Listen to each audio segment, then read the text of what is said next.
Hi guys, it's Alyssa from simplyquinoa.com, and today I'm going to show you how to make my 10-minute quinoa fried rice recipe. As you can tell from the title, this is a really quick recipe to make. It only uses 7 ingredients and it tastes delicious. It's my own healthy quinoa-based spin on that classic takeout dish. You'll see as we're making it, it's really easy to bulk up and customize. It's also naturally gluten-free, vegetarian, and dairy-free. So let's go ahead and dive into the recipe. So the first thing that we're gonna do is saute some garlic in some sesame oil. I like using toasted sesame oil because I find that it brings a really nice, rich flavor to this dish. So we're just gonna basically saute our garlic until it's fragrant. That should only take about 2 minutes or so.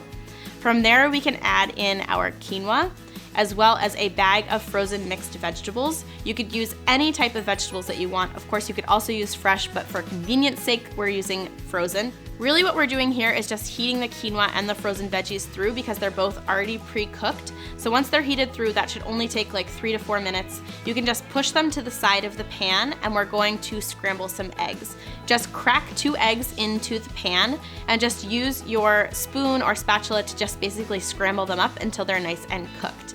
Once they're cooked to your desired consistency, you can break them up and stir them into the rest of the dish, and then we move on to our flavoring. So for flavoring, we are using some gluten-free tamari. You could also use soy sauce, or you could flavor with salt, but I would definitely recommend one of those two because it adds that really nice Asian-inspired taste, but it also adds a depth of flavor, which is really helpful in this dish. To finish it off, we're going to stir in about half a teaspoon of ground ginger. Again, the ginger just really brightens things up and gives it a little bit more depth of flavor. And again, if you are interested in bulking this up, that's really easy. So let's talk about that for a second. If you want to make it a little bit more of a substantial meal, you could add in grilled chicken, you could add in shrimp, you could add in tofu, and you can also bulk it up by adding in extra vegetables, whether those are frozen or fresh. One of the things that I also really love about how customizable this dish is that you can customize it for different diet types.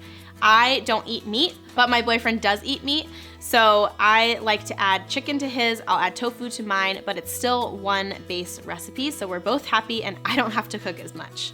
So to get this full recipe and more, head on over to my website, simplyquinoa.com.